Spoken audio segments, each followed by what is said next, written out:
Oui, bah écoute, Aëlle, est-ce que tu peux nous présenter un petit peu ce qu'on va voir ce soir comme spectacle?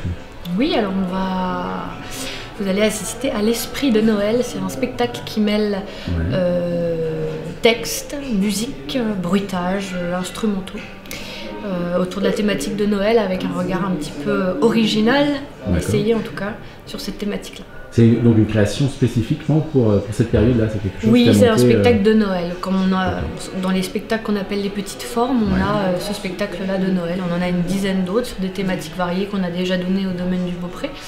Et là, c'est celui de Noël. Et donc c'est multidisciplinaire. On entend de la chanson, on voit des instruments, enfin oui, voilà, ça, c'est toujours une petite particularité de notre compagnie, c'est qu'on mêle toujours théâtre et musique. Ok. Super, bah écoute, on a hâte de découvrir en tous les cas, donc à tout à l'heure sur la scène. À tout à l'heure. Voilà, on va pouvoir accueillir pour une nouvelle soirée théâtre la compagnie Landocil qui est là pour une troisième représentation, c'est pas la dernière. Et merci d'être là avec nous ce soir. J'espère que vous êtes bien installés, que vous avez eu le temps de prendre un apéritif. Donc comme vous avez bien vu, vous avez des petits papiers qui vous permettent de choisir la parmentière, qui est un choix de garniture de pommes de terre, qu'on vous servira à table tout à l'heure, après la petite séance de spectacle. Je vous souhaite une belle soirée. C'est donc la compagnie Landocil que je vais aller chercher avec Anne-Laure en chef de file et accompagnée de deux acolytes rigolos. Vous l'avez remarqué, c'est Noël. Donc c'est bien, on a des enfants, des grands, des petits, des moyens. C'est génial. Et j'espère que vous allez passer une belle soirée. J'en suis convaincu.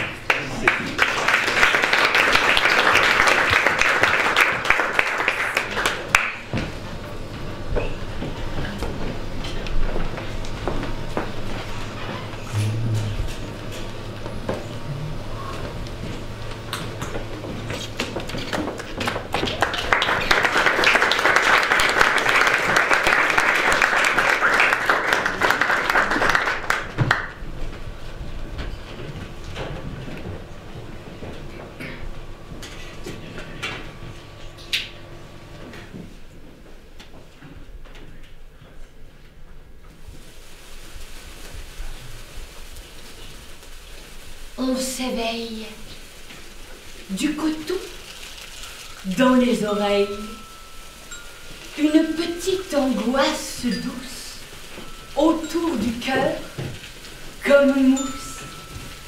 C'est la neige, l'hiver blanc, sur ces semelles de liège qui nous a surpris dormants.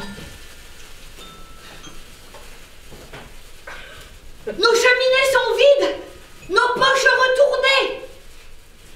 Nos cheminées sont vides, nos souliers sont percés. Ohé! Et pourtant c'est Noël. Noël qu'il faut fêter. Alors, fêtons Noël. Ça se fait chaque année. Ohé, la vie est belle. Ohé, joyeux Noël.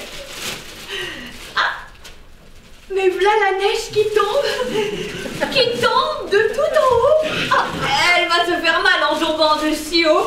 Oh ouais, eh oh. Pauvre neige nouvelle, courons vers elle. Courons avec nos pelles, courons la ramasser, puisque c'est notre métier.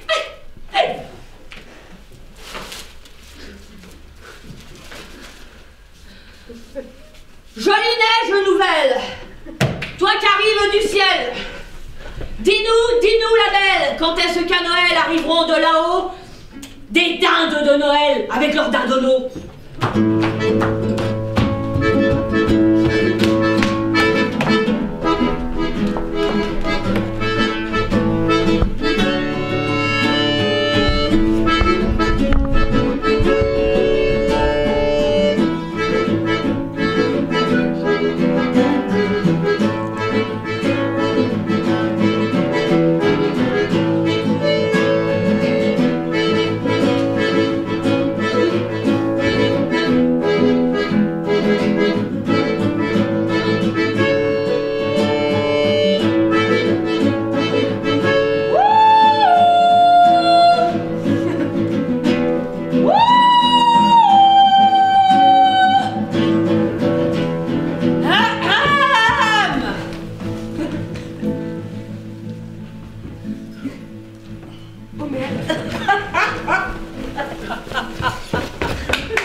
fin officiel du domaine du Beaupré.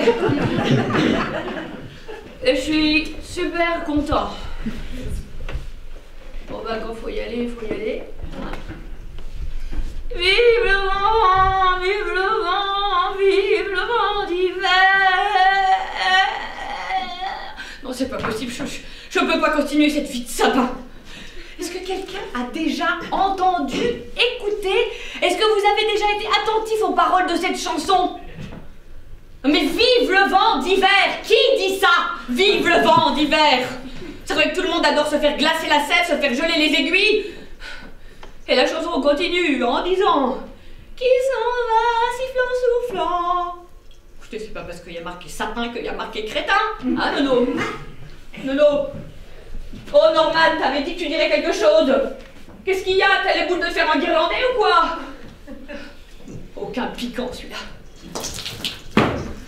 Et la chanson termine en disant boule de neige, jour de l'an et bonne année grand-mère. Et bah les boules, je peux te dire que je les ai. Quant à grand-mère, elle pique plus que moi.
S'en allaient glaner au champ.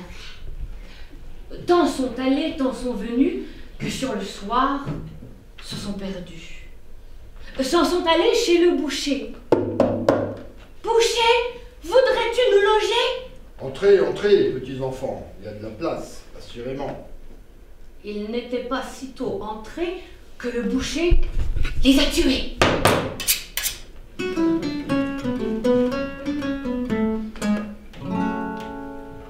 Saint-Nicolas, au bout de 7 ans, vint à passer dedans ce champ, alla frapper chez le boucher. Boucher, voudras-tu me loger? Entrez, entrez, Saint-Nicolas, il y a de la place, il n'en manque pas. Il n'était pas sitôt entré qu'il a demandé à souper. On lui apporte du jambon, il n'en veut pas. Il n'est pas bon. On lui apporte du rôti, il n'en veut pas. Mais il n'est pas cuit. Du petit salé je veux avoir, qu'il y a 7 ans qu'est au saloir. Quand le boucher entendit ça, bien vivement, il se sauva. Petits enfants qui dormaient là, je suis le grand Saint-Nicolas. Le grand saint étendit 3 doigts. Les 3 enfants ressuscita. Le premier dit « J'ai bien dormi ». Le second dit « Et moi aussi ». A ajouté le plus petit « Je croyais être au paradis ».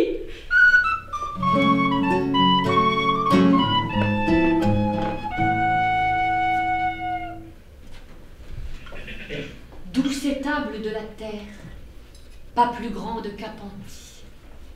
On y met pelles et pioches, on y rentre les brebis. Dans l'auberge haute et large, à l'enseigne des rieurs, on dispute, on se goberge de volailles et de liqueurs. Des draps blancs, de quoi en somme t'en payer toute la nuit. Tu rigoles, mon bonhomme, et pourquoi pas poulet au riz? Le Joseph, le malhabile, sa casquette entre ses doigts. Donnez-nous ce soir asile, ma femme ne va pas bien. Cependant, la neige tombe, et par lui s'entrebâiller des étoiles d'argent nimbe le front blanc de sa moitié. Pour la nuit, ou bien pour l'heure, nous n'avons place pour toi. Couchez-vous si ça vous chante dans l'étable qui est là. Et du doigt, désignant l'ombre, il referme à double tour le battant de son auberge et la porte de son cœur. Mais la nuit, malgré les rires, on entend bien les clameurs. « Nom de Dieu !» dit l'aubergiste. « Il y a le feu dans ma demeure !» Il bouscule la servante et s'acharne sur la clé. Dans la nuit, la neige bouge comme feuille de laurier. Rassuré, il se rapproche de l'étable des rôdeurs. Il voit double. Il se raccroche au piquet de la clôture. Un enfant sur de la paille, tout autour illuminé, et les gens du voisinage debout près du monde entier.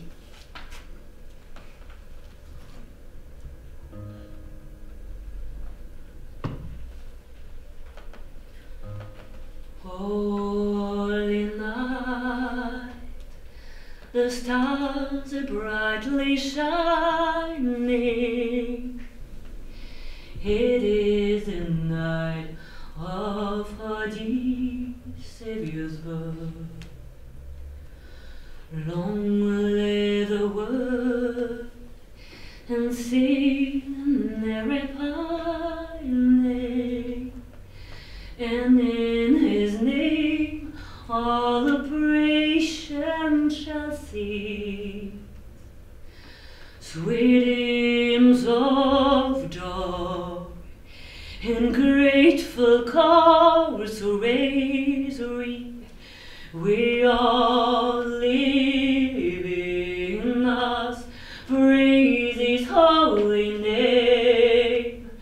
Christ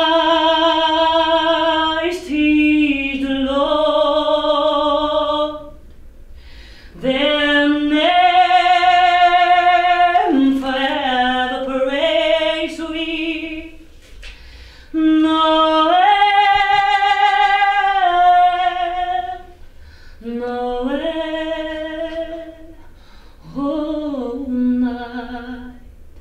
oh night divine. Noel, Noel,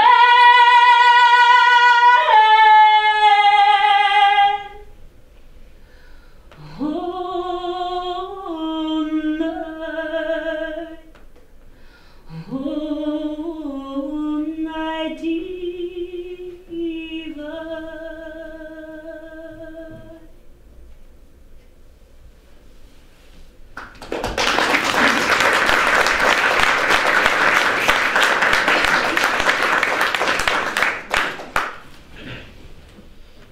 Il faisait effroyablement froid.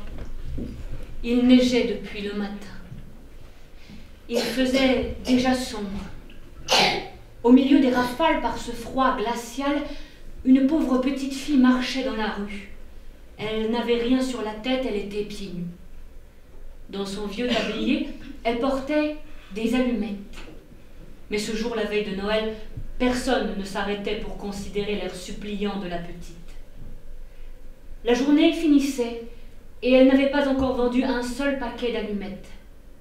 Tremblante de froid et de faim, elle se traînait de rue en rue. Des flocons de neige couvraient sa longue chevelure blonde. De toutes les fenêtres brillaient des lumières. De presque toutes les maisons sortait une délicieuse odeur pour le festin du soir. Cela, oui, cela lui faisait arrêter ses pas errants. Enfin, Après avoir une dernière fois offert en vain son paquet d'allumettes, l'enfant aperçoit une empoignure entre deux maisons. Harassée, elle s'y assied, s'y blottit, tirant à elle ses petits pieds. Mais elle grelotte et frissonne, encore plus qu'avant, et cependant, elle n'ose rentrer chez elle. Elle n'y rapporterait pas la plus petite monnaie, et son père la battrait. L'enfant, avec ses petites menottes toutes transies. « Si je prenais une allumette, se dit-elle, une seule pour réchauffer mes doigts. » C'est ce qu'elle fit. Quelle flamme merveilleuse c'était. Il sembla tout à coup à la petite fille qu'elle se trouvait devant un grand poêle en fond décoré d'ornements en cuivre. La petite allait étendre ses pieds pour les réchauffer lorsque la petite flamme s'éteignit brusquement. Le poêle disparut et l'enfant restait là, tenant en main un petit morceau de bois à moitié brûlé.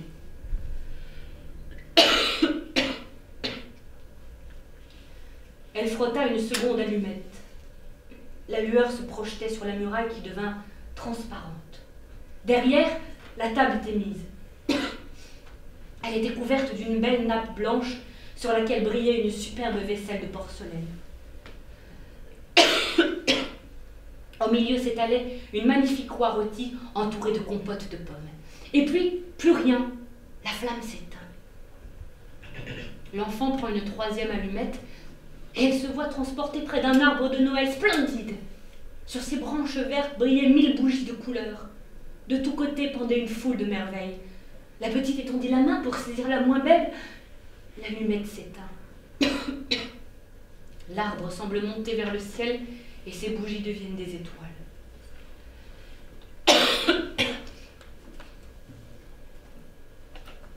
Elle frotta encore une allumette.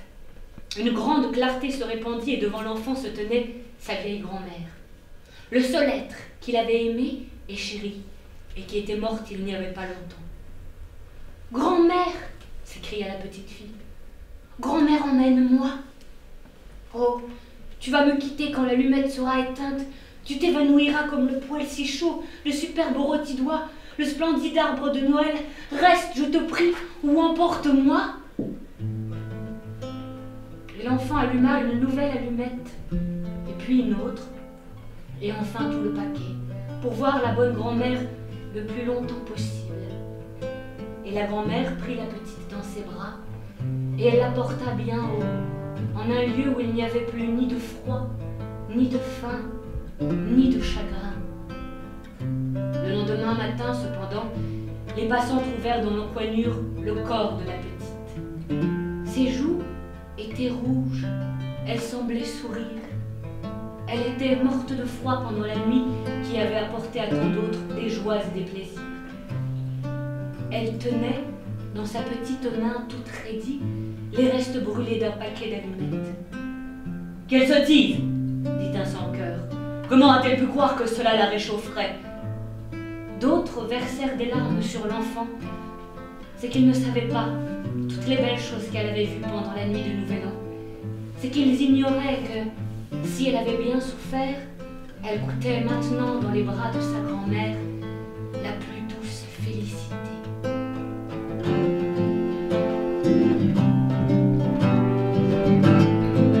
Sous la lumière en plein,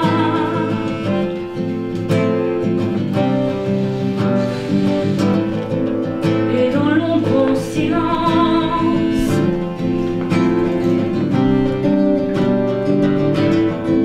si tu cherches un abri inaccessible,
l'histoire d'Hansel et Gretel, hein, qui furent perdus par leur belle-mère dans la forêt. Hansel avait disséminé des petits bouts de pain ça et là pour retrouver le chemin de sa maison, mais les oiseaux les mangèrent. Perdus, Hansel et Gretel arrivèrent chez une méchante sorcière qui habitait dans une maison faite de pain d'épices et de sucreries.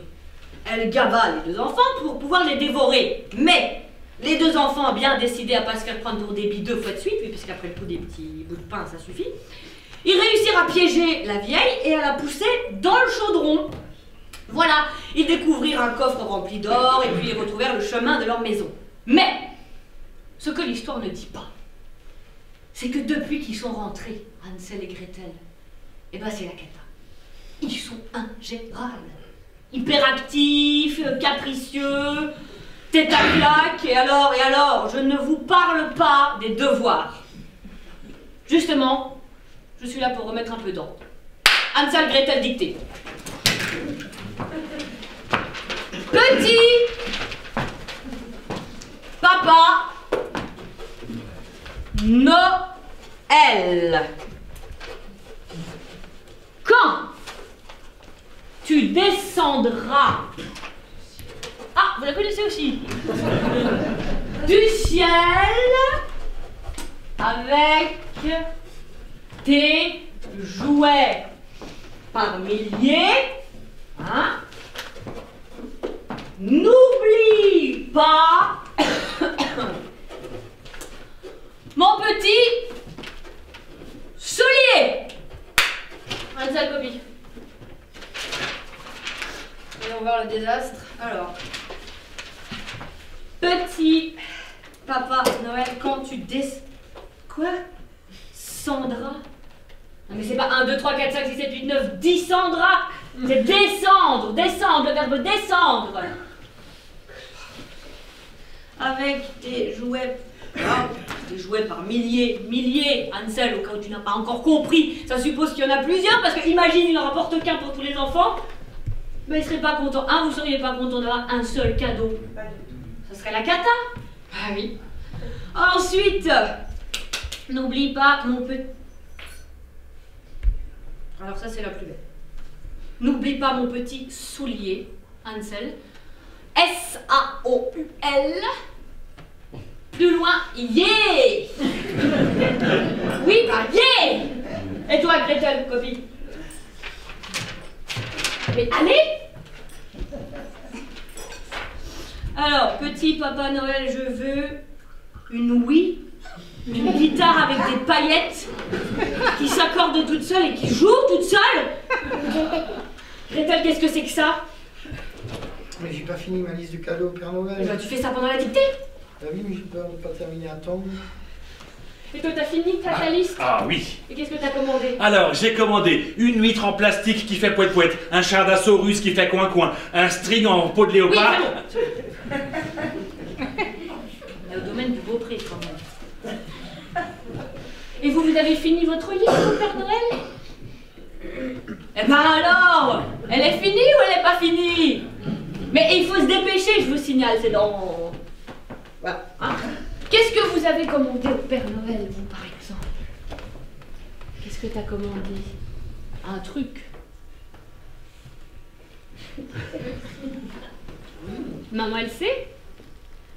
L'hôtel Playmobil. Waouh! Et ça, c'est bien. Et vous, Jean-Marie, vous avez commandé l'hôtel Playmobil? Ah, c'est très bien. Cet après-midi, il y a un monsieur qui m'a dit j'ai commandé la conteuse. Il a dit on réglera ça après le spectacle. Alors je ne sais pas si vous êtes au courant, mais pour remercier le Père Noël de nous apporter toutes ces bonnes choses, il est d'usage de préparer quelque chose au Père Noël. Comment il est, le Père Noël?